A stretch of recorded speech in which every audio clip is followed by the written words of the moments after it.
Hello दोस्तों, नमस्कार। स्वागत है आपका दीपक सर क्लास 70 में। देखिए, आज आपके लिए मोस्ट इंपोर्टेंट टॉपिक लाया हूँ। ध्यान रखना, वीडियो को आगे बढ़ाने की कोशिश मत करना, बिल्कुल भी आगे मत बढ़ाना वीडियो, और वीडियो को स्किप करने की बिल्कुल गलती ना करना। अगर आपने अभी वीडियो स्किप कर दिया तो ध्यान रखना, आपका बोर्ड एग्जाम गलत हो सकता है।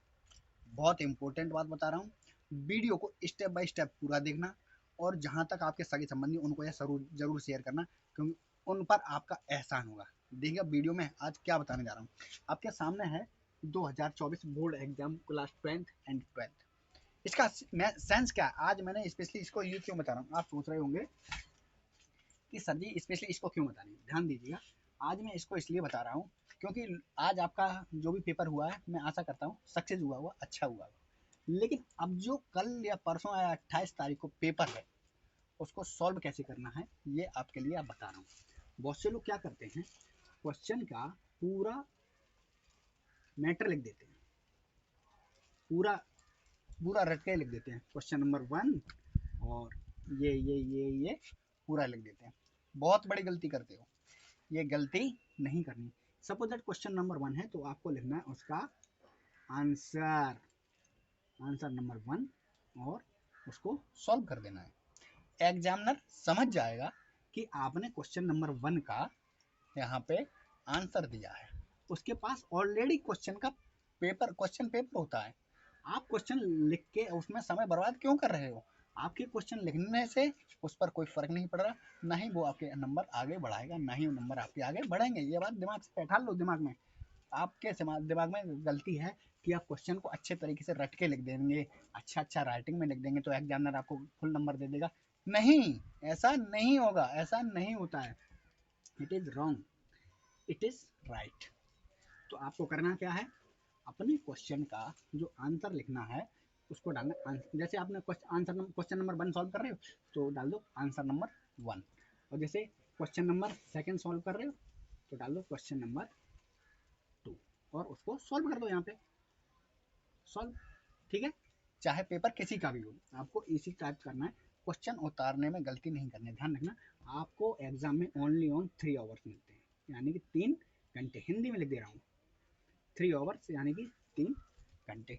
अब ध्यान रखना, जो उन 3 घंटों में आपको जो क्वेश्चन करने होते हैं, अगर वो उन 3 घंटे की जगह आपको 5 घंटे भी दे देना है, तो भी वो 5 घंटे कम पड़ेंगे, क्योंकि वहाँ पे माइंड रनिंग करता है। वहाँ पे चीज़ें हम देख के होपलेस हो जाते हैं कि करें तो करें क्या।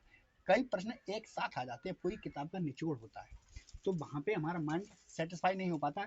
लिखते कुछ है, आता कुछ है, और करते कुछ है। ठीक है, तो सबसे पहले तो आपको ये करना है, आपको क्वेश्चन पूरा नहीं उतारना, क्वेश्चन से कोई मतलब ही नहीं है। आपको लिखना आंसर नंबर ये, और उसको सॉल्व कर देना है। ठीक है, अब है आपका समय 3 घंटा।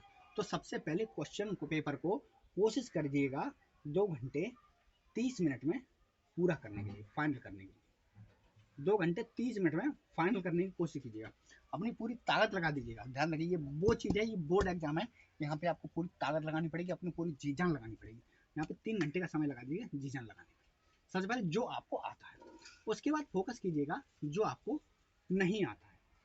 आधा घंटे का समय जो आपको नहीं आता है, आपको उस पर फोकस करना है, उस पर लिखना है, उस पर बना बना के लिखना है, जो भी है आपको उससे थोड़ा मिला जुला। ठीक है, उसके बाद आपको लिखना है।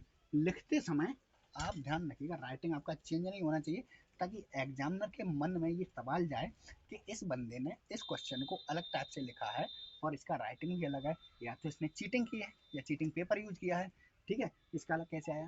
तो सेम राइटिंग होना चाहिए, ताकि सामने वाला चेक करने वाला उसको कंफ्यूज, वो सीधा टिक मारते हुए चल जाए। ठीक है, उसके पास इतना टाइम नहीं होता, स्पेशली आपके नंबर को, उसको, आंसर को देखने का। लेकिन अगर आपने आंसर गलत टाइप से उतारा है, या आंसर सीधा सीधा लिख दिया है, तो उसका लिखने का पैटर्न सही होना चाहिए। ये नहीं है आंसर कहीं लिखा है और आप सॉल्व कहीं कर रहे हो, और नीचे आके कुछ कर रहे हो, ये चीज़ नहीं होना चाहिए। हेडिंग बाई हेडिंग, हेडिंग से रिलेटेड ही शब्द लिखना चाहिए। जैसे कि आज भारतेंदु हरिश्चंद्र जी के बारे में पूछा गया होगा, मुझे नहीं पता, ये वीडियो मैं बहुत देर पहले बना चुका होता हूँ। ठीक है, आज भारतेंदु हरिश्चंद्र के बारे में पूछा गया, तो यहाँ पे भारतेंदु हरिश्चंद्र के बारे में लिखना है, न कि इसमें आप महात्मा गांधी जी के बारे में पेल दीजिएगा। कई बच्चे क्या करते हैं, भारत में हरिश्चंद्र के बारे में लिखा है, पूछा है, और महादेव वर्मा के बारे में लिख देते हैं, जयशंकर प्रसाद के बारे में लिख देते हैं, हजारी प्रसाद द्विवेदी के बारे में लिख देते हैं। ऐसा नहीं करना चाहिए। इन्होंने जब जन्म लिया है उनका जन्म स्थान, और इन्होंने जब इनका निधन हुआ है वो लिखना चाहिए। एग्जामिनर को मालूम होता है इनका निधन और जन्म कब हुआ, और यही चीज एग्जामिनर देखता है। आपने क्या लिखा है उस चीज से उसको कोई मतलब नहीं होता है। उसको मतलब होता है कि उनका निधन कब हुआ है और उनका जन्म कब हुआ है। उसको ये डेट मालूम होती है, ऑब्वियसली वो उसी पे टिक करता है। अगर वो चीज़ सही होती है तो वो टिक मार देता है, सही कर देता है, और उसके पूरे नंबर रख देता है। और अगर वो चीज़ गलत होती है तो नंबर रख देता है अंडा, यानी कि 0। Understand? Got it? Understand? I think समझ में आ गया होगा। ठीक है। अब ये चीज़ बहुत से लोगों को नहीं पता होती है। अब आप लोग, कई लोग ये सोच रहे होंगे कि सर जी यह चीज़ें स्पेशली हम ही को क्यों बता रहे हैं। तो भाई हम स्पेशली इसलिए आपको बता रहे हैं ताकि आपको कन्फ्यूजन ना हो। बहुत से लोगों को कन्फ्यूजन होती है, देखिएगा मैं चेक करने गया था कैमरा चल रहा है कि नहीं चल रहा। बहुत से लोगों को कन्फ्यूजन ये होती है कि क्वेश्चन नंबर 1 लिख दिया, क्वेश्चन नंबर नहीं लिखेंगे तो क्या नाम है उसका, आंसर गलत होगा।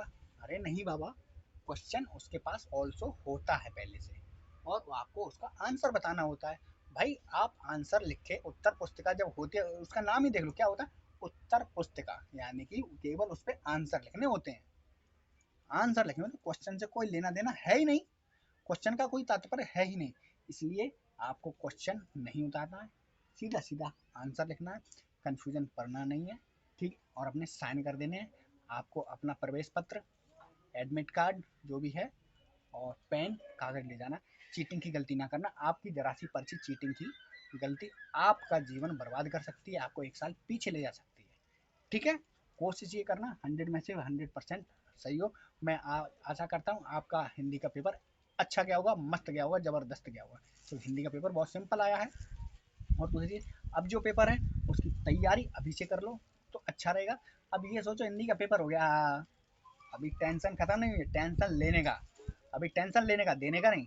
तो अभी टेंशन लो कि आगे का पेपर सॉल्व करना है। जब तक पेपर ना हो जाए ना चैन से खाना खाओ और ना ही सुकून से रहो। कहने का मतलब हमेशा पढ़ाई पे फोकस करो, लापरवाही मत करो। आपकी आज की लापरवाही आपके कल के भविष्य को खराब कर सकती है। तो your main focus on board, UP board exam, class 10th and 12th। Question आपको लिखना नहीं है, आंसर ही आंसर लिखना है। और टाइम कोशिश करो 2.5 मिनट में समय पूरा हो जाए। ठीक है। अगर 2.5 मिनट में समय पूरा नहीं होता है तो ध्यान रखो, कोशिश ये करो ठीक हद से ज़्यादा 2:40 हो जाए, 2:50 ना होने पाए। और करने के बाद एक बार उसको चेक जरूर करना है, कॉपी को कोई शब्द गलत तो नहीं लिख गया, कहीं कोई चीज़ छूट तो नहीं गई। इसलिए चेक जरूर करना है, जहाँ डंडा ना लगाओ, जहाँ सुंदरता ना हो